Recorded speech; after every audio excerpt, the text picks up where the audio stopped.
Mulheres no Agro.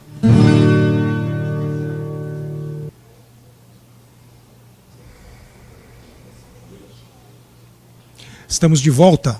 Este é o Jornal do Campo, um programa produzido pelo CIRAM, o Sindicato Rural da Alta Noroeste, em parceria com a TVC, emissora afiliada à rede Gazeta de Televisão. Hoje, você já percebeu, o programa está diferente. Começou mais cedo, às 9 horas da manhã, no formato tradicional, com entrevistas sobre agricultura, pecuária, agronegócio de forma geral, direito no agronegócio, sustentabilidade, capacitação e tudo o que é relevante para você, produtor rural. Mas, agora, até às 11 horas da manhã, nós vamos apresentar ao vivo o evento Mulheres no Agro, no qual 4 advogadas vão fazer palestras sobre assuntos muito importantes que você vai poder acompanhar a partir de agora. O evento está sendo realizado no Recinto de Exposições Clibas de Almeida Prado, em Araçatuba. A entrada é gratuita, não é necessário fazer inscrição. Você entra pelo portão 8. E aqui agora quem começa a apresentação, mediando as palestras, é a advogada Marina Xandó. Bom dia a todos. Quero agradecer em nome da OAB de Araçatuba e de toda a organização desse evento, que marca o mês da mulher, a presença de todos vocês. Em especial do nosso vereador Lucas Zanata, representando o Poder Legislativo da nossa cidade, bem como da Lilica Almeida, que empresta sua voz ao agronegócio, contribuindo de forma significativa com a força da mulher no campo. Aproveito também para agradecer os nossos patrocinadores, a Agroata, a De Carvalho John Deere e a Sandelli. Eu convido agora para subir à tribuna o senhor Tomás Rocco, que é o presidente do Sindicato Rural da Alta Noroeste, a CIRAM, que nos recebeu de braços abertos e possibilitou que esse evento acontecesse hoje.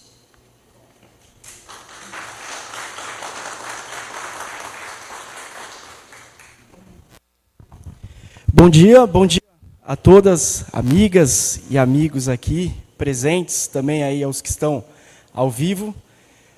Nós do CIRAM, nós estamos muito felizes em receber o evento das Mulheres do Agro, aqui dentro do auditório, dentro do recinto de exposições, o Clibas de Almeida Prado, que se consolida cada vez mais como a grande casa dos eventos de Araçatuba. Então, seja muito bem-vinda, Bia, Olímpia, Stephanie, Marina.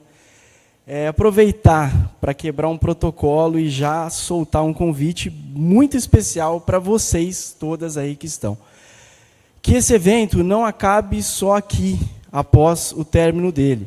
Então, fica aberto o convite para que vocês se tornem sócias do CIRAM. Então, isso é um convite que nós, da diretoria, já estamos abrindo para vocês. E, a partir desse núcleo do Mulheres do Agro, a gente espera fomentar a agenda dos eventos, a agenda de benefícios ao produtor, e desse Mulheres do Agro sai 2 novas diretoras para a próxima gestão, que se inicia aí após 2023. Então, já queria deixar esse convite para que vocês façam parte com a gente, que fomentem essa agenda, que tragam, né, as informações e todo o benefício que vocês trazem. Acho que isso vai ser abordado aqui ao longo do evento. Hoje, o produtor rural que está no campo e que não tem um apoio jurídico, ele não consegue sobreviver. E vocês vão abordar os temas que são essenciais para a sobrevivência dele, com muita habilidade, com muita competência. Então, muito bem-vindas. Contem sempre com o apoio do CIRAM, e o que vocês precisarem, nós vamos estar à disposição para dar sequência, e o evento não acaba aqui. Ele termina fomentando essa agenda aí do Mulheres do Agro. Então, muito bem-vindas, que tudo corra bem, e esse é a nossa... Fica aqui o abraço da diretoria para que tudo corra bem e siga dentro dos conformes.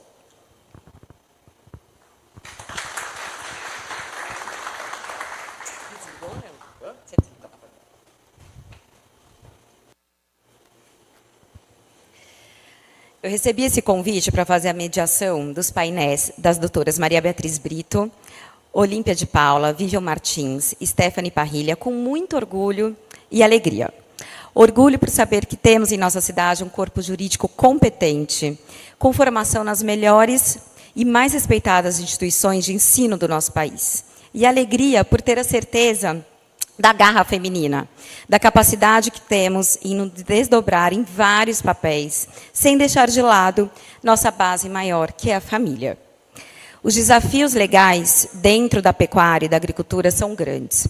As mudanças nas legislações, muitas vezes, podem nos pegar de surpresa. E, dependendo do governo, a luta pode se tornar ainda maior. O produtor rural já enfrenta muitos desafios. Se não bastasse o trabalho árduo de sol a sol, ainda precisa conviver com os aspectos burocráticos, legislações tributárias, ambientais e empresariais, além das oscilações da economia e, muitas vezes, ações judiciais. Pensando nisso e visando auxiliar pessoas que trabalham direta ou indiretamente com o agronegócio, que esse evento foi idealizado. Teremos 4 painéis com temas atuais e que nos trazem muitos questionamentos. Eles serão realizados de forma prática, direto ao ponto, e buscando dirimir dúvidas que todos nós, produtores rurais e até mesmo profissionais da área, possuímos. Ao final, abriremos para perguntas e, então, estaremos prontos para curtir esse sábado de sol que começou nublado e calor aqui em Araçatuba. Quero convidar para abrir o primeiro bloco a doutora Maria Beatriz Brito, que é advogada, formada pela PUC São Paulo, pós-graduada em Direito Tributário pelo IBET, mestranda em Direito Tributário pela PUC, e que nos traz uma questão de grande importância e que nem todo mundo tem conhecimento, que são as isenções do ITR por multa ambiental.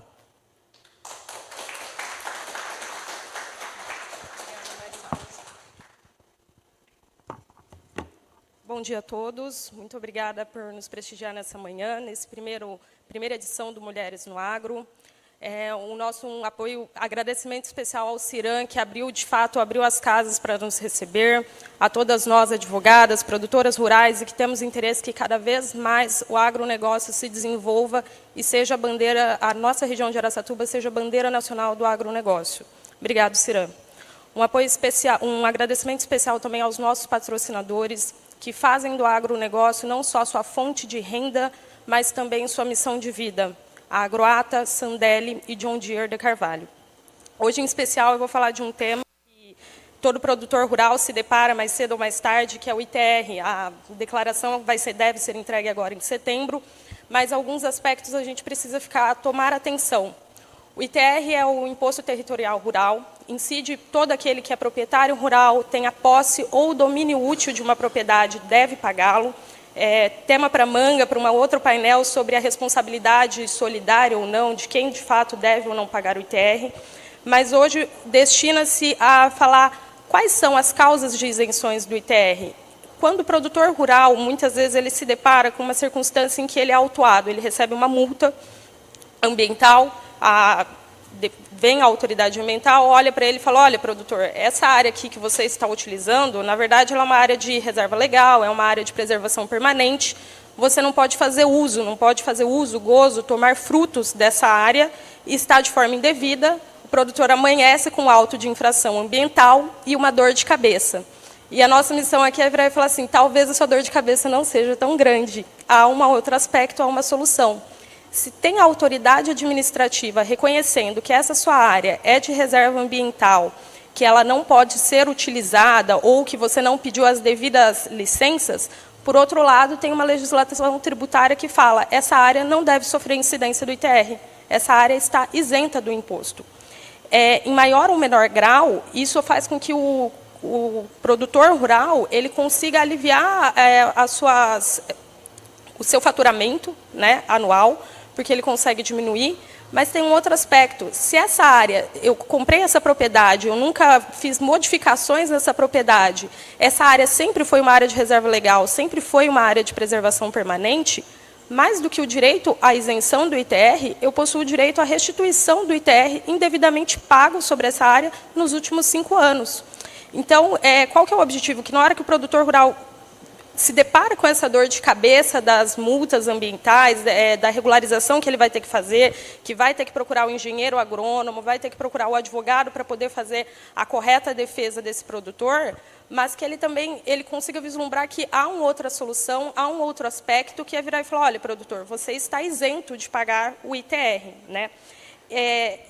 Isso não é uma tese recente, não é algo também que está sendo só estudado em universidades, é algo prático, é algo que existe e os tribunais têm reconhecido ao produtor rural o direito à isenção. Tá bom? Para isso, produtor, você precisa estar muito bem lastreado com laudos ambientais. É um trabalho conjunto do advogado com o engenheiro agrônomo, que o dá suporte na sua propriedade rural, seja de pequeno, médio ou grande porte. É um trabalho que nós fazemos conjuntos. Vem o laudo ambiental. Esse laudo ambiental ele vai viabilizar para que a gente, além da autoridade administrativa, e servir de suporte para que você faça a sua defesa ambiental, esse laudo também ele vai nos indicar qual é a data, quando de fato essa área foi, porque às vezes por cursos naturais de mudança de posicionamento de rio, córrego que vem até essa área, ela nem sempre foi de preservação permanente. O produtor rural não tomou conhecimento que essa área se modificou para passar a ser de preservação permanente. Então, o laudo ambiental ele vem, ele nos auxilia e fala, olha, produtor, a partir de 2022, por exemplo, você passou a ter uma área de preservação permanente. O que as autoridades vão falar, né, para o outro lado? Falar, olha, você tem obrigações com CAR, Cadastro Ambiental Rural, você tem obrigações com o ADA, o Ato Declaratório Ambiental, e nunca foi feita essas informações nesses documentos. A doutora Vivian vai abordar com muito maior propriedade também sobre a questão da regularização ambiental, mas é preciso verificar que a ausência dessa informação nos documentos ambientais corretos não faz com que a fazenda, né, o fisco, ele possua direito natural a fazer a cobrança, porque o que importa não é só, claro que a declaração é de extrema importância, mas o que importa para a gente não é só a declaração, mas é verificar o que de fato ocorre. Na hora que eu vou visitar a sua propriedade produtora, eu verifico que aquela área de fato é uma área de preservação permanente e reserva legal, eu consigo constatar qual que é a data que essa área passou a ser de preservação permanente ou reserva legal. Se sim, produtor rural, a sua multa ambiental, na verdade, ela também está te dando uma solução para um outro problema, que é conseguir diminuir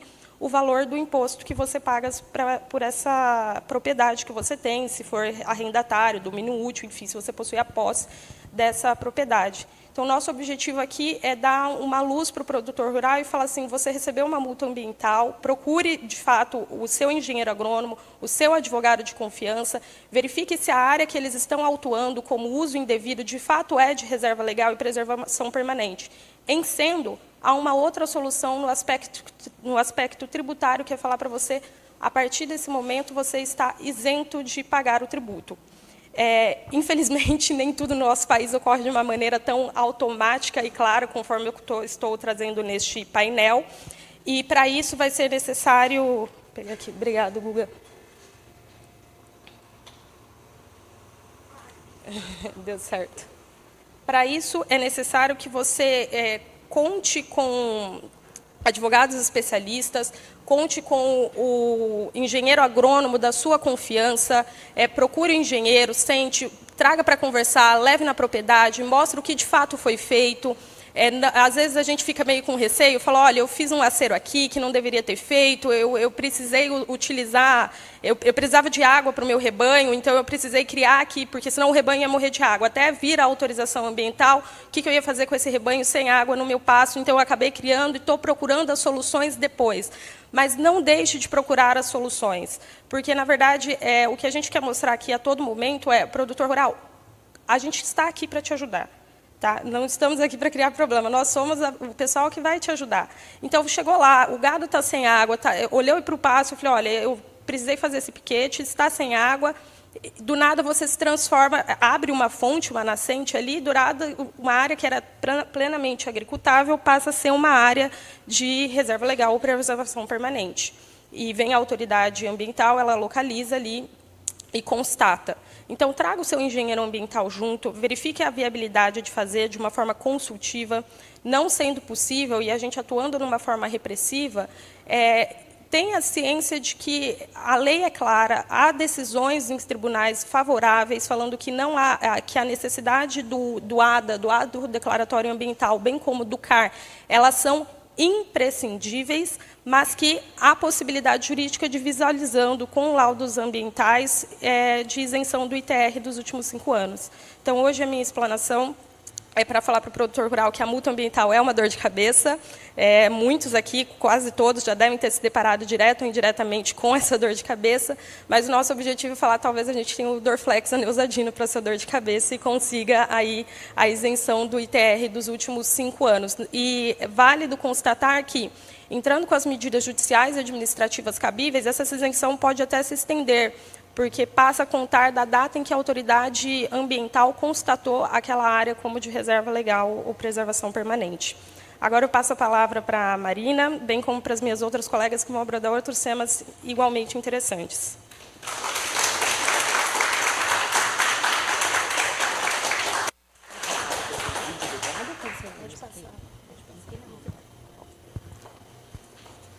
Parabéns, doutora Maria Beatriz.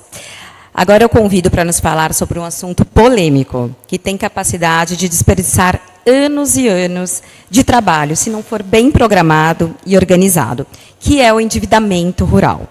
Com vocês, a doutora Olímpia de Paula, advogada, pós-graduada em Direito do Agronegócio e especialista em crédito rural.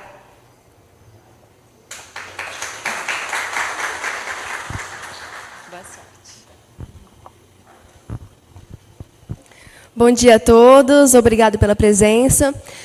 Eu vou procurar ser bem prática e objetiva, que o meu tema é um pouco extenso e complexo. Então, a gente vai tratar aqui mais de questões práticas do meu dia a dia mesmo. Vocês estão me ouvindo? Vamos lá, então. O trabalho árduo do produtor rural. O produtor rural ele precisa se organizar para fazer o seu dever de casa e ainda convencer os seus credores a acreditarem no seu negócio. Por isso eu sempre digo, quando algum produtor rural vai até mim, eu sempre digo, foca na produção, faz o que você sabe fazer de melhor e tenta terceirizar essa questão da administrativa, a questão burocrática, porque é tanta coisa que envolve que se o produtor rural ele começar a pensar em analisar contrato, em liberar crédito, acaba deixando a produção de lado, que ele tem que estar em cima ali todo dia, e é um trabalho muito complicado e árduo. E a fazenda é uma empresa a céu aberto, todo mundo sabe disso. Já é muito complicado ser empresário no Brasil, e o empresário rural é mais complicado ainda, porque, além de todos os riscos de mercado, ele tem os riscos climáticos. Ele está sujeito à adversidade, a intempéries climáticas. Então, é por isso mesmo que é muito importante um acompanhamento. Meu microfone está dando uma falhada aqui, mas agora já ajeitei. Então, como a fazenda é uma empresa a céu aberto, a gente tem que ficar ligado e tem que entender muito da legislação especial que veio para fomentar o agronegócio e proteger o produtor rural. Porque são inúmeros riscos que ele vai estar sujeito, além dos riscos de mercado que todo empresário no Brasil está. E além da questão ambiental, né, que aqui no Brasil a gente tem o Código Florestal mais rigoroso do mundo, o produtor rural ele está sujeito à questão ambiental. A legislação trabalhista, que também não é nada fácil para o empresário, para o empregador. Tem a questão tributária, que também é muito pesada. Então, não dá para dizer que o agronegócio precisa andar com as próprias pernas. Por mais que o agronegócio tenha segurado a economia do país, seja muito pujante, esteja em evidência, precisa de fomento, precisa de incentivo. Porque a gente está falando ali de produção de alimentos. E a produção de alimentos, ela traz paz social, ela traz a ordem. Então, é interesse de todos que o agronegócio funcione bem. Por isso que eu insisto que o crédito rural é uma grande política agrícola e tem que permanecer. Crédito privado versus crédito rural. Eu trouxe um pouco das diferenças, porque muita gente confunde. E eu queria deixar claro que eu não sou contra o crédito privado. Eu entendo que o crédito privado é muito importante. Quanto mais opções o produtor rural tiver, melhor, né? Então, essas empresas que vêm agora, elas estão crescendo muito, empresas que têm muita tecnologia. Isso é ótimo, é muito bom que a gente tenha disponível no mercado o crédito privado também. Só que a gente precisa ter em mente que o financiamento que o financiamento privado, ele não é um financiamento feito entre particulares, ele não tem o controle estatal.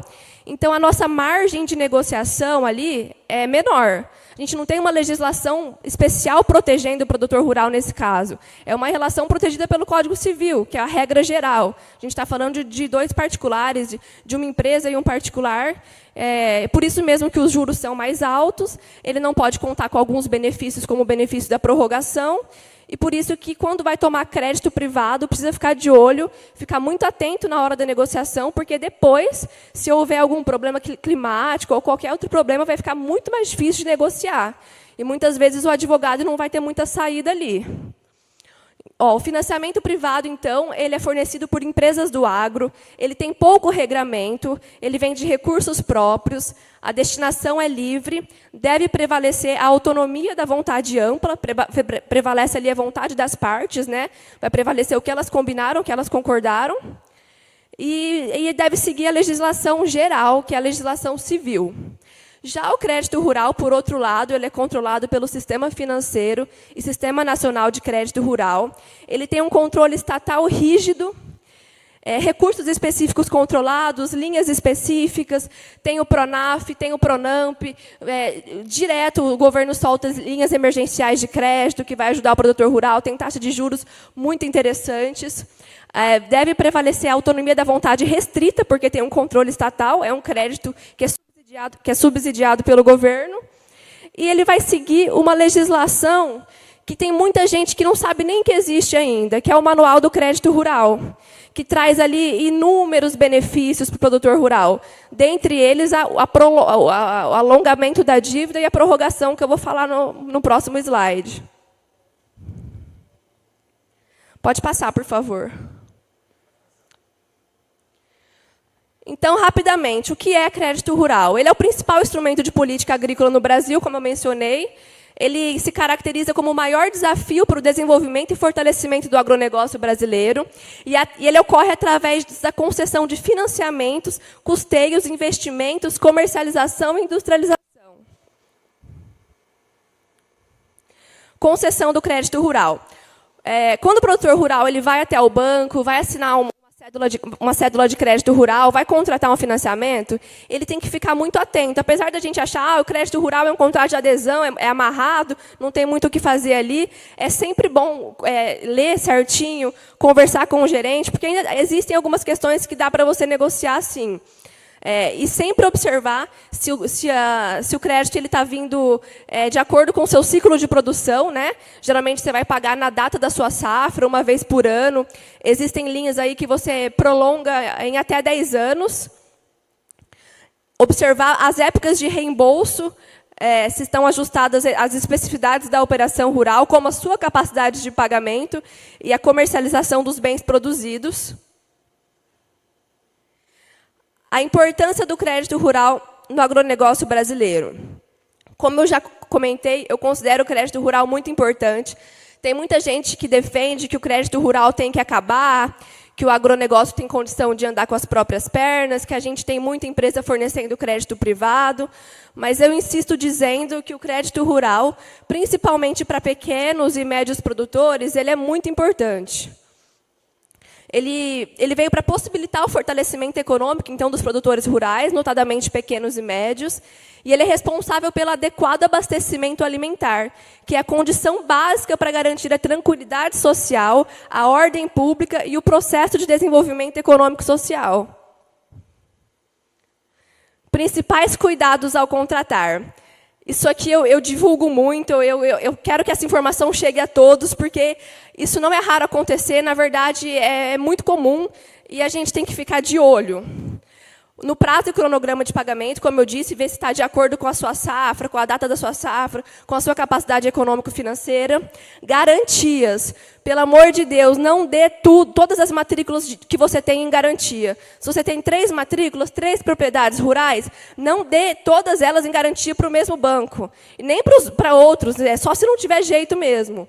A gente hoje já tem até uma forma, tem o patrimônio rural em afetação, que dá para fracionar, ainda não tá funcionando muito bem na prática, a gente ainda não viu acontecer, mas, enquanto isso, quando você vai negociar, se você precisa de uma garantia hipotecária, se o banco está exigindo uma garantia hipotecária, tente negociar com ele um penhor da sua safra, ou se você tem 3 matrículas, cuidado com o excesso de garantia. Para que você vai dar uma propriedade rural avaliada em 20 milhões para tomar um crédito de 1 milhão? Não precisa disso. Vai negociando, pega a sua matrícula menor, pensa muito bem nisso, porque depois que já deu muita garantia para o banco, dificulta muito a negociação, porque o banco está muito bem calçado. Então, a gente chega para ele para negociar, ele está tranquilo, ele fala, não, eu estou com a sua fazenda em garantia, está muito superior à sua dívida, então, sempre ficar atento a isso. Venda casada é uma outra questão que é comum e que o MAPA, o Ministério da Agricultura, Pecuária e Abastecimento, até criou um canal no site deles para denunciar. Porque o produtor rural fica numa saia justa, né? Chega lá para contratar o crédito rural, aí o gerente começa a falar para ele, não, você tem que fazer um seguro de vida. Você tem que fazer um título de capitalização, uma poupança, uma previdência privada. E está errado. Ele não pode condicionar a liberação do crédito rural a esses outros serviços. Só que aí, como que você vai falar para ele? Eu não quero isso, não. E você está precisando do crédito ali na hora. Você precisa da liberação do crédito rural, e aí fica numa situação muito complicada. Por isso que o MAPA criou esse canal para você denunciar. Não vai nem saber que foi você que denunciou, mas denuncia a prática de venda casada, porque é ilegal, e ela acaba, muitas vezes, tirando o benefício das taxas do crédito rural. Porque quando você vai colocar no papel e vai fazer as contas, tem lá 5 mil de seguro de vida, mas não sei quanto de título de capitalização. Aí, no final das contas, o juro do crédito rural deixou de ser interessante, porque você contratou várias outras coisas. Então, fiquem muito atentos em relação a isso e façam a denúncia no portal do MAPA, porque isso inibe essas práticas, né? E eles não vão saber nem quem... Você não vai ter nenhuma retaliação por isso no banco. De olho nas ilegalidades. Só para reforçar aqui, então, o que é muito comum de constar nas cédulas de crédito rural e é ilegal. E essa ilegalidade, muitas vezes, quando você está em atraso com o seu financiamento, se constar alguma ilegalidade dessa na sua cédula rural, isso descaracteriza a mora. O que quer dizer? Se descaracterizou a mora, você não está devendo, você está em dia com a sua obrigação. Então, a primeira coisa que eu olho nas cédulas rurais é se está em desacordo com algum desses percentuais aqui. Os juros remuneratórios, eles estão fixados pelo Plano Safra. Então, o Plano Safra desse ano ainda não veio, vai vir aí em julho. E aí ele que vai trazer qual vão ser os juros remuneratórios de cada linha de crédito. Se o Plano Safra, eventualmente, algum dia não vier, tem que respeitar o limite de 12% ao ano, não pode passar disso. Mas o correto é o Plano Safra que vai estabelecer a taxa de juros. E aí eu já faço uma observação também, que você tem que observar, antes de tudo, se o banco te enquadrou da maneira correta, porque tem linhas de para pequenos, para médios e grandes produtores rurais. E é a partir daí que vai vir a sua taxa de juros. E, às vezes, ele pega lá a sua renda bruta anual, e você é pequeno, ele te coloca como médio. E você vai pagar juros de médio produtor. Então, isso é a primeira coisa que a gente tem que conferir. Ver se a renda bruta anual do produtor rural está de acordo e está seguindo os juros corretos do Plano Safra. Juros moratórios é limitado a 1% ao ano. Não pode cobrar mais que 1% ao ano. Comissão de permanência. Sempre tinha, principalmente nas cédulas mais antigas, e é vedado pela lei. Se você tem comissão de permanência lá no seu contrato, isso é ilícito, isso descaracteriza sua mora e você tem grandes chances de defesa. Capitalização, somente de forma semestral. A multa ela é limitada a 2%, e a correção monetária tem que ser o menor índice oficial divulgado. Prorrogação e renegociação. Quando nasce o direito? A prorrogação ela é um benefício específico para o crédito rural. E ele é muito utilizado, e a gente precisa fazer uso dele, precisa divulgar essa informação, porque é muito comum que aconteça quebra de safra, quebra total ou parcial de safra, dificuldade de comercialização. Às vezes, o seu custo de produção, por alguma questão de mercado, aumentou muito. Por exemplo, agora a questão dos fertilizantes. É um fortuito superveniente que ninguém imaginava. Então, se o seu custo de produção aumentou repentinamente, você não está conseguindo cobrir, você tem direito a uma prorrogação se você tomou crédito oficial. E além disso, se você não está conseguindo, tem dificuldade de comercialização, alagou a estrada da sua fazenda, o caminhão está lá e não consegue mandar a soja para o armazém. Você tem direito a prorrogar e alongar a sua dívida por conta disso. E qualquer problema climático, alagamento, queimada, estiagem, tudo isso também, desde que comprovado, né, dá o direito de você alongar a sua dívida das mesmas condições que você fixou anteriormente, ou seja, com a mesma taxa de juros, com o mesmo prazo. Se você fixou o financiamento em 10 anos, você pode alongar ele por 10 anos. Você vai chegar lá no banco, às vezes ele vai falar, não, eu vou alongar para a próxima safra só. Vou prolongar por 1 ano. Isso não existe. A lei não diz isso. Isso está errado. O correto é utilizar a mesma garantia, não precisa da garantia, aumentar as garantias para prorrogar, é a mesma garantia, o mesmo prazo e a mesma taxa de juros, desde que você comprove que você teve esses problemas que eu citei, quebra de safra, dificuldade de comercialização, ou algum outro problema de mercado que te impediu produzir. E a diferença entre renegociação. Às vezes, a prorrogação não é possível, porque não foi o caso de algum problema climático, ou você não conseguiu produzir prova a tempo e não vai conseguir demonstrar isso para o banco. A gente ainda pode se socorrer da renegociação. Renegociação não é tão boa quanto a prorrogação, porque ela não tem a obrigação de seguir as mesmas taxas inicialmente pactuadas, né? Mas os bancos, eles fazem bons acordos. Eu costumo dizer que o banco, pelo menos, principalmente os bancos oficiais, Banco do Brasil, eles não querem imóvel, eles querem dinheiro. E o gerente, quando vai fechar o ano, eles precisam de cumprir bônus. Então, é um excelente momento para você propor um acordo. Se tiver condição de pagar um valor à vista, a gente consegue ter um desconto ainda maior. E esses dias eu consegui uma renegociação com 9% de juros ao ano. Ele alongou a dívida dele em 10 anos, deu uma entrada de 8% do valor total e ficou estabelecido a taxa de juros de 8%. E foi renegociação, ele não tinha como comprovar quebra de safra nem nada. E para ele foi ótimo, porque deu o fôlego que ele precisava e a liquidez para continuar na atividade rural, sem precisar vender nada. O alongamento da dívida é a grande solução para o produtor rural? Essa pergunta eu também não sei responder, mas eu acredito que, se não for, ajuda muito. Porque o que eu tenho percebido é que, às vezes, está faltando a liquidez. E se você garantir um fôlego para o produtor rural na hora que ele está precisando, vai ajudar. Mas vou passar para os próximos slides, porque aí eu já vou responder o porquê que pode não ser a grande solução. Pode ir voltando nas notícias. Notícias recentes de 2022. Quebra de safra de soja. Estiagem quebra safra de soja e tira recorde do Brasil, aponta a consultoria. Santa Catarina estima perdas de mais de 40% na safra de milho. Colheita de grãos no Rio Grande do Sul será 42% menor que o previsto. Seca preocupa produtores do interior de São Paulo. Pois os problemas eles estão em todos os lados, problemas climáticos, e agora, mais do que nunca, né, com esse fenômeno Ninha que teve aí, que choveu demais em muitos lugares que era bom, que era seco, em outros lugares que era bom de chuva, no Paraná, por exemplo, não choveu. Então, o produtor rural ele é pego de surpresa toda hora. Então, é por isso que eu acho que o alongamento da dívida é uma solução importante, mas a gente tem que ir no cerne da questão, que é a gestão. Ele tem que organizar a atividade dele, porque, por mais que ele consiga alongar a dívida por um tempo, uma hora essa corda pode estourar lá na frente de novo, né?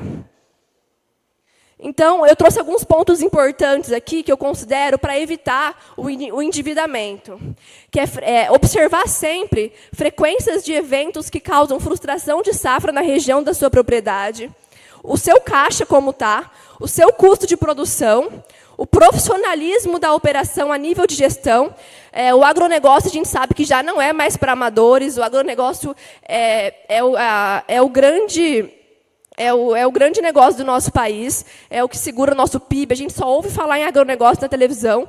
Então, o empresário rural, ele tem que ter consciência que ele tem uma atividade muito importante, e ele tem que funcionar como uma empresa mesmo, profissionalizar, pensar num planejamento tributário, um planejamento sucessório, um compliance ali trabalhista e ambiental para evitar problemas, saber qual que é a sua margem de lucro. Tem muita empresa de gestão hoje em dia que ajuda o produtor rural, que não pode ficar mexendo com essa parte burocrática, né? Então, eu aconselho que acompanhe com essas empresas, que ele saiba realmente o que ele está investindo na soja, o que é do gado, separar tudo isso, separar a parte dos gastos da família dele também, porque isso tudo ajuda numa negociação com o banco depois. Ter consciência de qual a sua margem de lucro e qual que é o seu comprometimento com outros credores. Quando a gente vai negociar com o banco, a gente vai criar todo um projeto, um plano de qual é a capacidade de pagamento do produtor rural dali para os próximos anos. Qual que é a expectativa da próxima safra dele, quanto que vai entrar de dinheiro para ele, como é que está o preço das commodities, como é que é a técnica dele. Ele é um bom produtor, ele produziu bem nas safras passadas. Tudo isso traz muita credibilidade e muita margem de negociação para o banco. O banco faz bons negócios, faz bons acordos, desde que a gente passe uma credibilidade para eles. E aí, nesse trabalho, a gente também tem que estabelecer quais são os outros credores. Tem CPR, tem barter, tem outras questões ali. Nós vamos colocar numa ordem de prioridade e ver o que ele precisa pagar primeiro. Vai organizar tudo para ele não precisar vender nada. E Deus me livre, perder a propriedade rural, porque perder a propriedade rural é uma coisa que dói o coração, que vem de gerações. Eu já vi muita gente chegar em mim e falar: nossa, eu perdi minha fazenda, perdi para o banco, ou então vendi para pagar a dívida. E isso me dói muito, porque eu sei que poderia ter sido feito alguma coisa. Aquele patrimônio poderia ter sido preservado. E deve ser porque ele está no negócio, ele que sabe produzir. O que o banco quer com fazenda? O banco vai vender, às vezes, para o investidor, sabe, que vai arrendar tudo, que vai mexer com uma cultura só. A fazenda tem que ficar na família do produtor rural. Trouxe aqui algumas dicas, eu não sei como é que está meu tempo, se eu estou me alongando muito, mas já estou indo para o final. Só umas dicas rápidas aqui de como evitar o endividamento. Primeira coisa, não se desespere. Eu estou falando aqui hoje porque eu quero que todo mundo divulgue que existem várias formas de renegociar a dívida, existem vários benefícios legais. Então, não se desespere, busque primeiro uma assessoria jurídica ou financeira especializada. Não espere o seu financiamento vencer para comunicar ao banco. Essa credibilidade com o banco é muito importante. Então, viu que não vai conseguir pagar? Já começa a entrar em contato com o seu gerente, já avisa: olha, eu não produzi o suficiente, eu não vou conseguir ter a quantidade de sacas que eu precisava, meu gado, caiu um raio aqui, matou meu gado, eu estou com um problema, eu não vou conseguir te pagar. Avisa o banco com uma certa antecedência, que isso vai ajudar muito também depois, quando a gente for pedir a prorrogação. Produza bons laudos de quebra de safra, de capacidade de pagamento. Vai precisar que tenha um agrônomo ou um veterinário para produzir esses laudos. E depois um profissional da área financeira também, para explicar para o banco qual que vai ser o prazo que você vai precisar para pagar aquilo. Saiba que a lei permite que você prorrogue sua dívida, naqueles casos que eu falei. Tenha em mente que, em alguns casos, é possível uma excelente renegociação com liberação ou substituição de garantias, inclusive. Recentemente, eu consegui liberar, um produtor rural tinha colocado 3 fazendas em garantia, a gente liberou 2 e o banco ficou com uma garantia só. Então, isso é difícil, mas dá para acontecer se fizer um trabalho bem feito também. E em casos mais extremos, que já está judicializado, que já existe processo judicial, também existem várias teses jurídicas que podem te ajudar. Tem essa ação aí que obriga o juiz a prorrogar o crédito, tem os embargos à execução que vai fazer sua defesa, tem uma ação revisional que vai revisar toda a sua dívida. Como conseguir uma boa negociação? Coloquei aqui algumas dicas, que é a assessoria jurídica e financeira especializada. Observar os aspectos relacionados às condições da operação, se você tem alguma liquidez para pagar alguma coisa à vista, né, tudo isso vai influenciar na negociação. As garantias oferecidas, a capacidade econômica e financeira, capacidade de pagamento e suas competências técnicas. A gente vai ter que convencer o banco que você é um bom produtor rural e que vai conseguir cumprir com aquela programação que você está apresentando para ele. Outras soluções. Já que eu disse que o alongamento da dívida, a prorrogação da dívida é uma boa opção, mas pode não ser a grande solução para o produtor rural, eu trouxe aqui algumas outras opções que eu considero importantes. Uma delas é o seguro rural. As questões internas que eu já pontuei, que é a reestruturação de dívidas, e incrementar a gestão. Precisa de gestão, a gestão é muito importante. E nos casos externos, que não dependem da gente, aí entram as entidades de classe, os sindicatos rurais, para reivindicarem os direitos do produtor rural, né, junto a quem tem o poder da caneta lá no Congresso. Então, está o fomento ao seguro rural e o incremento do programa de subvenção ao prêmio do seguro rural. Eu sou uma grande fã do seguro rural. Eu tenho certeza que o seguro rural, no Brasil, ele tem que evoluir muito ainda. Aqui no Brasil, a gente não tem nem 20% da nossa área segurada, enquanto que nos Estados Unidos, 90% da área lá tem seguro rural. Por que isso acontece? Provavelmente porque aqui é muito caro, né? É muito caro, é muito burocrático, não atende a necessidade de todo mundo. Então, é por isso que a gente precisa de fomentar o seguro rural, precisa de subvenção ao prêmio, porque aí isso vai facilitar o acesso do produtor rural ao seguro rural, que é um mitigador de riscos, que é muito importante, porque aí ele não vai precisar ficar pedindo alongamento de dívida, prorrogação de dívida, renegociação. O seguro rural vai cobrir a produção dele e ele vai pagar. Então, isso é interesse do governo também, é interesse de todos, é um grande mitigador de risco que tem que ser incentivado e tem que ser melhorado. Agora, essa notícia recente também, lá do Paraná, teve mais de 81 mil acionamentos de seguro rural devido à seca. O que aconteceu? O segurador lá no Paraná começou a negar, começou a falar que o produtor rural estava plantando fora da área de zoneamento, que o tipo do solo dele não foi o tipo do solo que ele colocou. E não é nada disso, é porque muita gente acionou e começou a dar prejuízo para o seguro rural. Mas tem várias teses também para a gente defender, só tem que ficar esperto, e é por isso que eu estou reforçando. Seguro rural no Brasil é uma excelente ferramenta, mas precisa melhorar muito. Eu trouxe alguns casos práticos aqui, mas eu acho que eu já me alonguei muito. Eu não sei se eu vou conseguir compartilhar com vocês. Então, eu só vou comentar que a gente tem uma linha de crédito emergencial recente, que pouca gente conhece ainda, que é o FCO, que é uma renegociação extraordinária que funciona para quem tem fazenda no Centro-Oeste, Norte e Nordeste. E é a Lei 14.166 de 2021, que ainda está pendente de regulamentação, mas é muito importante que a gente divulgue essa lei para quem tem fazenda nesses locais, porque ela está permitindo 80% de desconto em dívidas antigas. Para quem tem um financiamento vencido aí, há mais de 7 anos, e tem um valorzinho para liquidar, você pode conseguir um desconto de 80%. Se você vai renegociar, tem desconto aí de 20% até 45%, salvo engano. Então, é muito importante ficar de olho nessa lei. Logo, logo vai sair uma renegociação, uma regulamentação mais específica dela. E, assim como em outros momentos, a gente já teve linhas emergenciais. Essa é uma linha muito boa e que a gente tem que levar ao conhecimento, porque muita gente ainda nem sabe da existência dela. Já encaminhando para o final, então, para finalizar aqui a minha fala, eu trouxe 2 frases que eu gosto muito para a gente refletir. E, para eu encerrar, não fomentar a agropecuária é empobrecer o país, gerar instabilidade para a nação e enfraquecer a república. Outra frase que eu gosto muito. Meu avô costumava dizer que, ao menos uma vez ao dia, você precisa de um médico, um advogado, um policial e um padre. Mas todos os dias, 3 vezes ao dia, você precisa de um fazendeiro. Muito obrigada.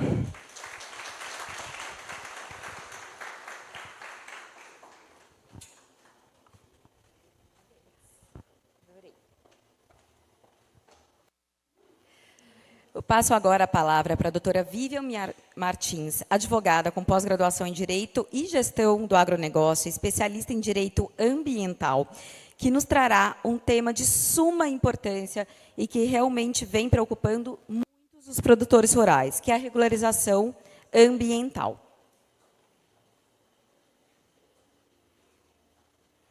Obrigada, viu? Bom dia, gente. Muito obrigada pela presença de todos. Hoje eu vim falar aqui um pouquinho com vocês sobre a regularização ambiental, sem a menor intenção de exaurir um tema que é tão grande, tão complexo, mas daí uma geral para que vocês entendam os pontos mais importantes. Deu certo aí? Bom, o que é a regularização ambiental? A regularização ambiental não é nada além de você estar de acordo com a legislação ambiental vigente. Mas como você fica de acordo com a legislação ambiental vigente? Qual é o primeiro passo para isso? Bom, o bom e velho conhecido CAR. O Cadastro Ambiental Rural, ele é o primeiro passo para a propriedade estar em acordo com a legislação ambiental. O cadastro ambiental ele é obrigatório, todas as propriedades devem ter, e nele você vai encontrar o posseiro, o proprietário ou o responsável por aquela propriedade rural, bem como o georreferenciamento das áreas de APP, reserva legal, uso consolidado, entre outros. Travou aí? Tá. Bom, vamos esperar um pouquinho aí, então.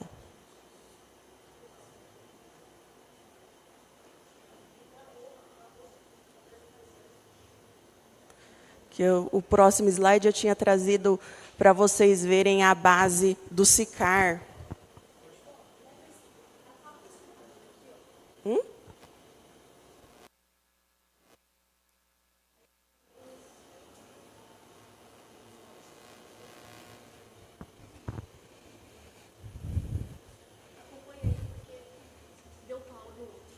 É que eu queria mostrar a imagem. Sem mostrar a imagem não fica tão legal, não.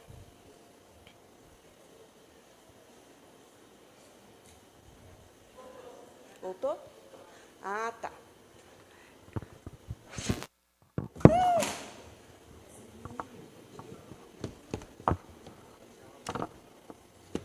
Então, aí a gente já comentou, né, da inscrição do CAR, que é o primeiro passo para a obtenção, os dados do proprietário, possuidor rural e responsável direto. Dados sobre os documentos de comprovação de propriedade, lembrando que o registro no CAR não é um documento de comprovação da propriedade, informações georreferenciadas. Aqui, ó, eu trouxe para vocês o site do SICAR. Por quê? Embora muitos estados tenham a própria plataforma, o SICAR ele é a base nacional. Então, a gente pode olhar ali, ó, toda essa parte aí amarelinha, são os CAR que já subiram para o sistema. Aqui em São Paulo, a gente tem o nosso próprio sistema, que é o SICAR SP, né, que eu trouxe aqui para vocês verem como que é a plataforma no site. Mesmo que o CAR seja inscrito aqui, ele vai subir para o SICAR. Aí aqui eu gostaria de falar um pouquinho sobre o PRA. O PRA ele é um programa de regularização das áreas de APP, reserva legal, e uso restrito, que apenas servem para as propriedades desmatadas até dia 22/7/2008. Tá? Até essa data apenas que as propriedades podem aderir ao PRA. E o PRA também ele é regularizado por estado. Aqui no estado de São Paulo, a gente tem o Programa Agrolegal, né, que foi instituído com o objetivo de promover a regularização da reserva legal dos imóveis do estado de São Paulo. Aqui eu queria que vocês prestassem bem atenção no prazo, que o prazo ele se iniciou no dia 2 de janeiro de 2021 e vai se encerrar no dia 31 de dezembro desse ano. Tá? Quem quer aderir ao PRA São Paulo tem que estar atento aí a essa data. Bom, Basta só o CAR para a gente estar regularizado? Basta só o CAR para a gente estar totalmente regularizado? Não. Né? Já viu alguma coisa ser simples e ambiental? Então, a gente precisa de licenciamento ambiental, dependendo da nossa atividade ali exercida na propriedade. O licenciamento ambiental, ele é um processo por meio do qual fica previamente autorizada a construção, instalação, ampliação de atividades potencialmente poluidoras e capazes de causar, de alguma forma, degradação ambiental. Aí, aqui eu trouxe para vocês um exemplo de uma necessidade de licenciamento ambiental, que é a outorga de direito de recursos hídricos, né, ou mais conhecida aí como a outorga de água, que é um ato administrativo onde o poder público outorgante faculta ao requerente o direito de uso de recursos hídricos. O prazo é determinado nos termos e nas condições expressas do respectivo ato. Então, para a captação de água para o processo industrial ou irrigação, né, quem aí quer pôr uma irrigação na propriedade, colocar um pivô central, tem que se atentar a isso aí. Mencionado ao lançamento de efluentes industriais ou urbanos, ou ainda a construção de obras hidráulicas, como barragens, canalizações de rios, execução de poços profundos, entre outros. Também outro exemplo aí de supressão de vegetação, que é a retirada da vegetação dentro da área de um imóvel. Essa área pode ter função, né, mudar a função dela para plantações, uso alternativo do solo, pecuária, entre outras. Toda supressão está sujeita à autorização? Aí depende um pouquinho, tá? Depende se essa árvore ela é nativa, ou seja, né, do nosso país, que aí ela sempre vai ser condicionada a uma autorização, e depende se essa espécie é exótica, que aí alguns municípios, né, eles emitem autorização específica. Então, por prevenção, sempre que quiser aí uma supressão de vegetação, é melhor procurar as leis do município, do seu estado, para ver se você vai estar de acordo. Aqui eu trouxe, né, um exemplo do nosso querido ipê, que eu acho que todo mundo sabe que é uma árvore aí imune ao corte, só para elucidar isso daí. Agora a gente chega na parte que dói no bolso, né, que é a falta da regularização ambiental. Primeiro, você não tem o CAR. O que pode acontecer com você? Você não pega crédito rural.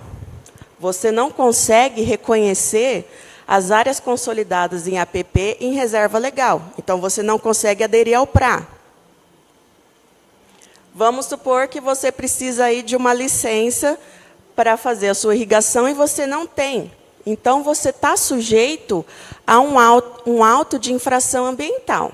E o auto de infração ambiental, ele tem tríplice responsabilidade. Ah, mas o que é isso? Você pode responder na esfera penal, na esfera administrativa e na esfera civil. Por quê? Você pode sofrer a multa na esfera administrativa, você pode sofrer uma pena na esfera penal e você pode sofrer a reparação do dano na esfera civil. Aí aqui eu trouxe para vocês um exemplo de como seria uma multa que contemplasse as três esferas. No caso aqui, seria um desmatamento sem licença ambiental, que na esfera criminal a gente tem uma pena de reclusão de 2 a 4 anos e multa, na administrativa de R$1.000 por hectare ou fração, sem falar na esfera civil aí que se você tem que recuperar o dano, e se o dano for irreversível, pagamento de indenização em pecúnia, né? Ou seja, dinheiro. Pode passar. Então, assim, né, dando essa rápida pincelada aí na regularização ambiental, eu espero que eu tenha conseguido mostrar para os senhores como que é importante manter uma gestão agroambiental preventiva, para que se possa evitar riscos jurídicos que coloquem em xeque a própria continuidade da atividade econômica. Muito obrigada.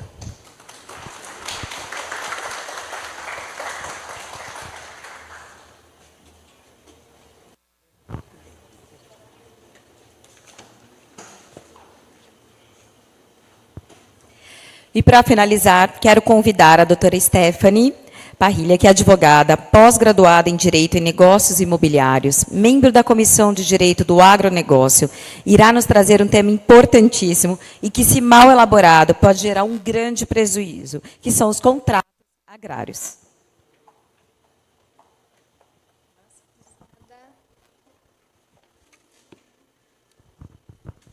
Bom dia a todos, meu nome é Stephanie, estou muito feliz de fazer parte desse evento, né? Mais feliz ainda por ser advogada aqui do CIRAM e contribuir dia a dia para aprimorar a atividade do produtor rural, né? Muito...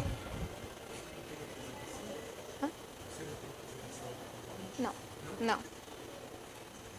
Então, eu gostaria de agradecer a todos pela presença, né? Num sábado de manhã, todo mundo aqui nos prestigiando. Agradecer ao nosso presidente, né, Thomas Rocco, pela oportunidade e pelo apoio que o CIRAM sempre dá ao produtor rural. O CIRAM, ele disponibiliza consultoria jurídica para os seus associados, né? Isso é muito importante, fortalecer a atividade do agronegócio. A gente precisa conciliar, né, o crescimento, a proteção jurídica. E isso é muito importante e é fomentado pelo CIRAM. Hoje eu vou falar um pouquinho de contratos agrários. Todo mundo escuta falar que é muito importante a gente fazer contrato, né? E a gente faz contrato a todo momento, mesmo que a gente não perceba. A gente faz um contrato de telefonia, a gente faz um contrato de locação. Então, por que não trazer essa regularização jurídica ao agronegócio? Um contrato, o que ele é? Nada mais do que um acordo de vontade entre pessoas capazes de produzir, extinguir ou, né, modificar obrigações. E o contrato agrário, ele tem o objetivo de promoção de forma de acesso à terra, né? Eu tenho o decreto 59566 de 66, que ele estabelece as disposições obrigatórias nos contratos, né, visando sempre a proteção do arrendatário e a proteção dos recursos naturais. Então, um contrato, ele é muito importante que ele observe sua função social, que ele proteja as partes, que ele proteja a terra e que ele guarde a relação jurídica ali de boa-fé. Eu também não posso prever nada no contrato que viole a legislação. Os contratos mais comuns que a gente observa são de arrendamento, parceria, pastoreio, pastagem, empreitada e usufruto. Mas hoje eu vou guardar aqui a minha apresentação aos contratos que a gente mais vê no meio do agronegócio, que é o contrato de arrendamento e o contrato de parceria. Os dois contratos, eles são uma forma de cessão da terra. O dono da terra cede para que o parceiro outorgado ou para que o arrendatário realize as suas atividades ali. Então, o arrendamento, ele distingue da parceria por quê? O arrendamento eu tenho um preço fixo. Eu não partilho riscos com o meu arrendatário. Eu tenho um preço fixo, que vai obedecer ao que está disposto na legislação, do máximo que eu posso cobrar ou não. E eu não tenho essa partilha de riscos, né? O que eu tenho que observar no contrato de arrendamento? Primeira coisa é o prazo mínimo, né? Eu tenho ali um prazo mínimo de 3 anos, para um contrato que vai explorar uma lavoura temporária, como, por exemplo, a soja, e também para pecuária de pequeno e médio porte.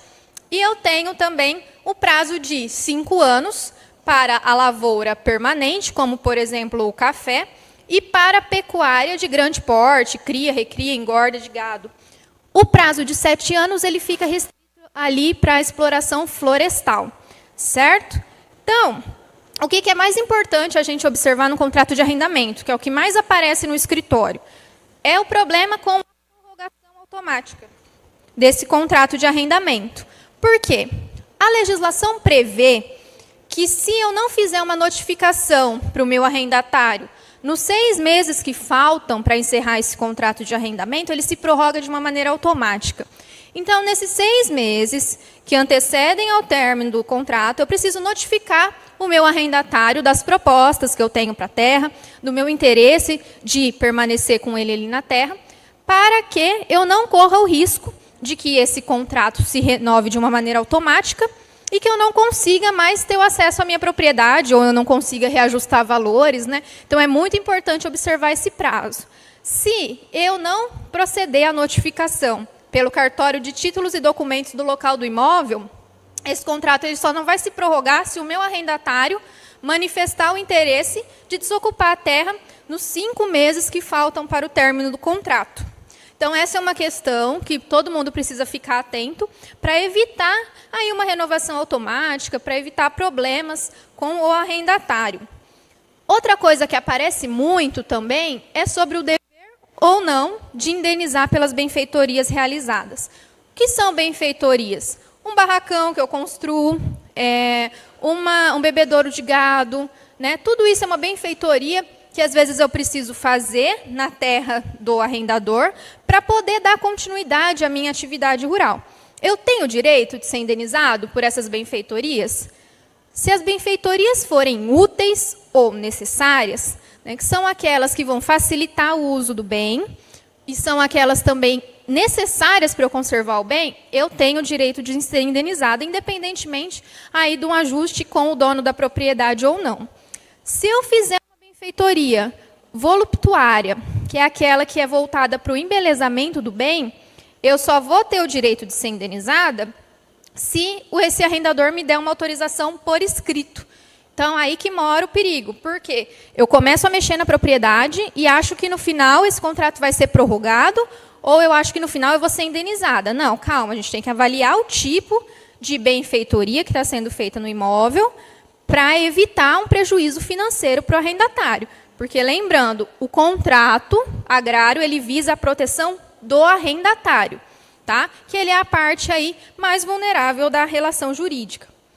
Outra coisa que eu recomendo fazer é assim, chegou no final do contrato de arrendamento, a gente faz um termo de quitação, dando uma quitação ampla, geral e restrita, a fim de evitar a propositura de qualquer ação judicial, né? Porque a gente sabe que, às vezes, sobra uma diferença que precisa ser cobrada, ou essa questão das benfeitorias. Então, com esse documento, a gente já consegue, né, diminuir aí o risco da propositura de uma ação judicial que realmente pode levar um prejuízo financeiro às partes. Agora, vamos falar um pouquinho do contrato de parceria.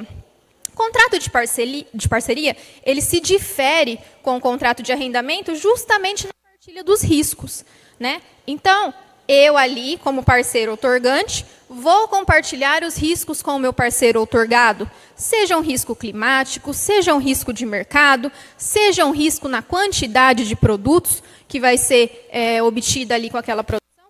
Então, eu tenho essa partilha de riscos, né? Eu não tenho um preço fixo e compartilho com aquilo que vier a ser produzido na propriedade.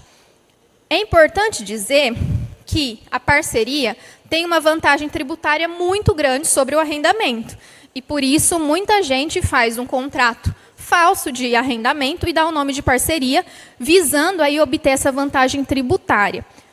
A gente já tem um entendimento consolidado de que não basta que o contrato tenha a denominação de parceria. É preciso comprovar, por meio de documentos, por meio da emissão ali de notas fiscais, que essa parceria ela realmente está sendo praticada, né? Então, não é uma questão só de nome. E quais são as vantagens tributárias que a gente encontra? Bom, o contrato de arrendamento ele vai ser interpretado ali como uma locação, né? Ele vai ser tributado na base, aí na pessoa física, ele pode chegar até 27,5% no imposto, e eu vou ter que fazer a declaração anual, né? Se for na pessoa jurídica, eu ainda consigo ali diminuir um pouquinho, mas na pessoa física, o que geralmente ocorre, a tributação ela é muito alta. Já no contrato de parceria, a tributação ela diminui. Se for no lucro presumido, ela pode chegar a 5,5%. Se for no lucro real, ela vai fazer um abatimento aí das despesas com as receitas. Então, é muito importante definir o tipo de contrato que a gente vai fazer para evitar surpresas no âmbito tributário e para evitar também surpresas durante a execução do contrato. Eu preciso conhecer o meu arrendatário, eu preciso conhecer a atividade que vai ser exercida no local, eu preciso delimitar o objeto, né? É muito importante. Eu preciso delimitar se toda a minha propriedade vai ser objeto do contrato ou se eu vou deixar áreas de fora. Eu preciso fazer isso por meio de croquis, né? Que muitas vezes as pessoas chegam com contratos de 2 folhas, né? E eu entendo que é um contrato que a gente precisa tomar um cuidado, né? Porque lá vai ser desenvolvida uma atividade produtiva muito importante, né? Atividade produtiva que pode gerar milhões. Então, se o contrato não for bem feito, as partes podem ser surpreendidas com prejuízos. E aí depois a gente tem que ajuizar ações, né? A gente tem que tentar chegar num consenso, muitas vezes, de como a gente vai resolver questões durante o contrato. Então, a assessoria jurídica ela é muito importante nesse sentido. A gente precisa conhecer o tipo contratual, fazer os ajustes necessários e conversar. O mais importante é conversar com a pessoa que vai arrendar a sua terra, né? O contrato ele tem que ser bom para os 2 lados. Não adianta eu querer fixar um valor extremamente alto e não entender que é difícil produzir, que é difícil lidar com a terra, né? O agronegócio ele é uma atividade muito lucrativa, é uma atividade que sustenta o país, mas é uma atividade muito difícil. Só quem está ali no dia a dia, que lida com todas as dificuldades, né, sabe como é difícil. Então, é muito importante que a gente faça um contrato justo. Um contrato que observe a lei, mas, acima de tudo, um contrato justo, né? E é por isso que eu recomendo sempre a assessoria de um advogado da confiança de todos. Agradeço pela presença, muito obrigada.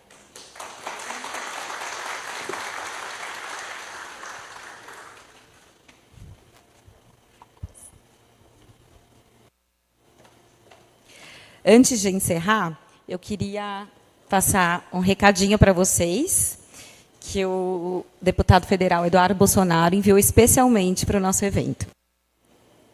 Está aí? Ainda não?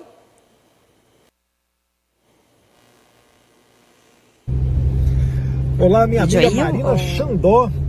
Primeiro, te pedir desculpas por estar gravando um vídeo dentro do carro, mas é que eu estou indo para o aeroporto e quero ter certeza que você vai receber esse vídeo antes de eu entrar no modo avião. Então, parabenizar vocês pelo interesse, por esse tema tão importante, não só para a sociedade brasileira, mas para todo mundo, já que de cada cerca aí de 4, 5 pratos de comida servidos no mundo, um é produzido com produtos do Brasil. Lembrando que hoje, gente, a prática do trabalho com o agronegócio representa pelo menos metade do sucesso. Então, essa coisa que o proprietário rural achava que ficar somente no campo, o trabalho dele de sol a sol, só isso hoje é a garantia de sucesso, isso caiu por terra. Então, a questão burocrática e do escritório, ter um bom contador, investir quando tem dúvida, e não só quando tem o processo em si, um bom advogado, é fundamental. Hoje vocês viram que aqui em Araçatuba a gente tem advogadas, mulheres, que entendem bastante, enfrentam os temas que envolvem o agronegócio com grande maestria. Espero que vocês todos tenham gostado. Então, essa era de confiança, de um contrato verbal, eu lembro que o meu avô, meu pai está aqui, não vai me deixar mentir, ele tinha pavor quando eu falava, eu trabalhava com ele, que a gente tinha que assinar contrato. Ele falava que quando colocava o advogado, o negócio não dava certo. Então, eu tinha muito esse conflito com ele. E hoje, cada vez mais, meu pai, graças a Deus, vem concordando comigo que a gente tem, não é? Ele está aí, não deixa mentir, que a gente tem que assinar sim, porque, infelizmente, as pessoas não estão mais naquela coisa no fio do bigode. E a certeza de ter um profissional competente para te auxiliar em relação às leis que envolvem um agronegócio, com certeza é um dos melhores investimentos que você pode fazer aí. Seja quando a questão já está judicializada, ou então quando você tem alguma dúvida, como até uma renegociação de algum contrato. E aí, meninos? Vai dar certo o vídeo? Não? Quer que eu não enrolado. Bom, e aí eu pedi para o deputado Eduardo gravar um recado para a gente em relação ao que o governo pensa hoje do agronegócio, né? A importância que eles deu voz a nós que ficamos aí tanto tempo, infelizmente, sem poder lutar pelas nossas causas. E aí ele gravou um recado, inclusive falou até da guerra da Ucrânia, por isso que eu quero muito que dê certo aqui. Vai dar certo? Tá. Então, enquanto isso, eu vou abrir Queria saber se alguém tem alguma dúvida em relação aos temas que foram aqui falados, dos contratos, a parte ambiental, que realmente a lei traz muitas lacunas, então a gente tem que ficar muito esperto. Queria saber se alguém tem alguma dúvida. Por favor. Alguém pode passar o microfone, por favor? Quer passar? Obrigada. Eu vou chamar as meninas aqui, por favor, dependendo da área, para responder. A minha pergunta, eu gostaria que fosse esclarecida pela advogada Maria Beatriz, em relação à questão do ato declaratório. Sim. Na questão das APPs e das áreas de preservação permanente. Sim. Posso fazer a pergunta já, direto? Doutora Maria Beatriz, se no ato da minha declaração do ITR, eu não tinha o ato declaratório autorizando, falando da minha APP e da área de preservação legal, eu tenho essa isenção que foi dita aí? Tá. Eu tenho direito à restituição dos últimos 5 anos da minha fazenda? Eu, como advogada, vou falar sempre sim. Se for a fazenda do outro lado, vai falar não. Mas a questão, sim, quando ocorreu a entrega do ADA, né? Principalmente se esse ADA, se eu primeiro apresento o ITR e depois eu entrego o ADA. O ADA, acho que acredito que todos saibam, o ato declaratório ambiental, ele é a formalização em que o próprio produtor rural informa quais são as áreas de preservação permanente, as áreas de reserva legais. Então, o ADA, ele formaliza os critérios de isenção, mas ele não dá o direito à isenção. O que dá o direito à isenção do ITR, ter a área de preservação permanente, ter a área de reserva legal. Então, o ADA é um documento que ajuda inclusive, a poder instrumentalizar, a poder constituir prova, mas o direito à isenção é a área de reserva legal. Então, a entrega no ADA, por si só, não afasta a isenção. E mais uma pergunta só. Eu tenho, tipo assim, dentro das minhas propriedades, minhas matrículas, né, várias áreas de preservação já cercadas e monitoradas. Eu não posso dar ela em troca? Dar em troca das áreas de isenção? Isso. Sim, você pode fazer, até inclusive para fins de isenção do ITR, você pode fazer as compensações ambientais. Tá? A doutora Vivian também abordou, nós temos diversos engenheiros ambientais que trabalham no nosso município com isso, precisa fazer as formalizações junto ao CAR, mas fazendo as compensações ambientais de uma área para outra, você pode, por exemplo, deixar uma área, ainda que não com reserva legal física, mas com as devidas compensações e averbação em matrícula, jogar tudo para uma única propriedade, isentar-se do ITR por uma outra propriedade e as outras constituem a incidência do imposto normalmente. Mas pode sim haver a compensação. Só que essa compensação, só adendo rapidinho, ela precisa ser muito bem feita e estudada, para não ter perigo de depois, fiz a compensação, mas não averbei na matrícula, precisa ser muito bem lastreada. Sem mais, obrigada. Mais alguém tem alguma dúvida? Opa. Pode falar. Maria Beatriz. O ITR era um imposto que 50% dos municípios e 50% do governo federal. Com a dificuldade de fiscalização e o custo, há uma lei que passou isso 100% aos municípios. Sim. Inclusive, a fiscalização é feita pelos municípios. Como está esse relacionamento? Quando se faz uma defesa, quando se recebe um auto, o município tem a parte jurídica, ele ou segue em trâmite superior? A principal questão, o ITR é um imposto de competência federal, portanto, a União é quem recebe as verbas. Não é uma renúncia de receita, mas para poder facilitar a fiscalização, ela faz com que facilitar a fiscalização acaba acontecendo pelos municípios. Tá? Dito isso, a pauta, o valor venal da terra, ele também é estabelecido pelos municípios, junto com o ato da Receita Federal, mas ele é estabelecido pelos municípios. Aí a pergunta do senhor na defesa, eu apresento isso para quem? Contra o município, quem tem autoridade suficiente para poder ir lá e me autuar do ITR. Essa autoridade, ela continua sendo da União. Ela é lastreada por um auto de fiscalização do município, mas ela continua sendo da União, inclusive eventuais ações judiciais ou defesas, elas são apresentadas junto à Justiça Federal, não é ao Fórum Estadual, é junto à Justiça Federal. Vou só complementar aqui, falando uma questão agora pessoal. A gente teve recentemente uma questão também de ITR no município de Ivinhema, E o Sindicato Rural, ó, fica a dica aqui, o Sindicato Rural de Vinhema e de Angélica foram muito atuantes, muito fortes em relação à prefeitura, comprou a causa aí de vários proprietários rurais e diminuiu assim drasticamente o valor imposto. Então, teve um acordo que foi feito entre prefeitura e também o município, né, prefeitura e também os órgãos, e foi excelente. Então fica aí, Cirã, contamos com vocês. Tinha um senhor ali atrás, Thomas. Só um minutinho. Gente, parabéns, hein? Temas super pertinentes aí que estão andando. Bom dia. Bom dia. Queria saber, já o referenciamento, já foi o prazo para fazer isso aí ou ainda não? E quando eu quero passar a escritura, ou vender, é necessário isso aí, senão não consegue passar a escritura? Eu vou chamar a doutora Vivian, que ela vai...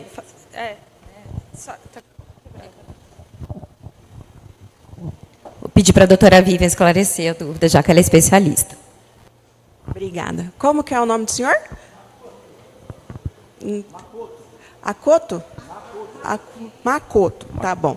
Ó, o gel vai depender muito do tamanho da propriedade, tá? Então, assim, agora eu não vou ter... Ó, eu posso te responder assim depois certinho o que está na lei, porque agora de cabeça eu não vou me lembrar. Mas o prazo final, se eu não me engano, é 2025.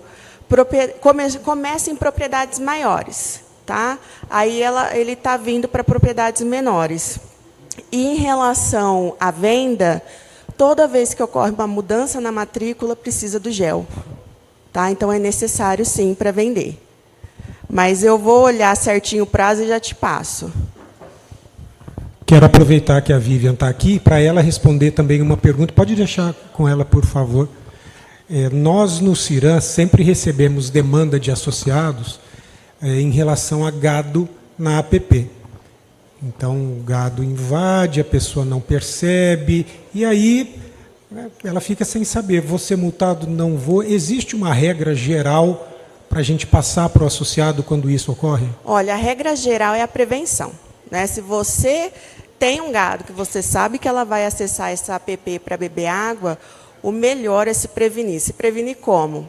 Pedindo uma licença no órgão ambiental responsável, tendo um cercadinho ali para o gado caminhar sem atingir o resto da APP, né? Haver pisoteamento nessa APP.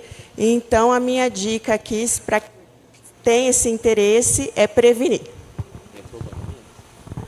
Ô, Maria.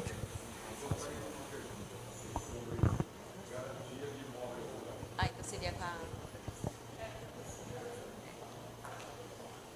Se puder passar o microfone para ele. Bom dia, doutora. Parabéns pela explicação. Nós temos visto que na justiça tem-se muito penhorado propriedades rurais, de outras dívidas até, não só de dívida rural, mas também de dívida de empresas. E a gente tem visto algumas decisões judiciais de que propriedades até uma certa quantidade de módulo rural são consideradas impenhoráveis. Mas isso é pacífico ou tem decisões aí que conflitam uma com a outra? Eu mesmo conheço a mesma pessoa que foi executada, penhorada pela mesma propriedade e num processo ela teve o reconhecimento da impenhorabilidade do bem e num outro processo não teve, esse ocorreu numa vara e numa outra vara foi diferente a decisão. Pois é um absurdo a gente encontrar essas decisões conflitantes, né, em casos idênticos, mas agora pacificou, tem decisão do STF. Ele já disse, propriedade rural de até 4 módulos fiscais. Aí vai depender do município, né? A gente vai ver pelo módulo fiscal do município. Aqui no estado de São Paulo, 4 módulos fiscais, a propriedade vai ser menor, porque ela vale mais, né? Lá na região norte, nordeste, às vezes propriedade de até 300 hectares pode ser considerado pequeno. 120 hectares? Aqui, em qual estado? Eu acho que é pequena, né? Então, ela é impenhorável e já está pacificado pelo STF. Só que ela tem que ser a propriedade rural utilizada para sustento da família, né? A única propriedade, mas isso aí pacificou. Não pode ser penhorada. A gente agora tem que usar essa tese do STF. Até pouco tempo estava tendo muita divergência mesmo, mas agora, se chegar no STF, nos tribunais superiores, não pode passar, não pode penhorar.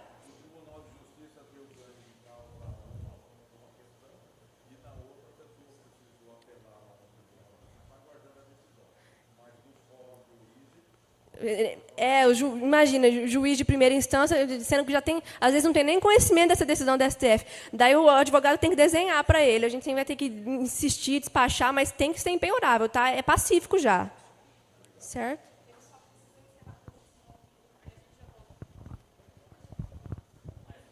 Aí, Marcelo.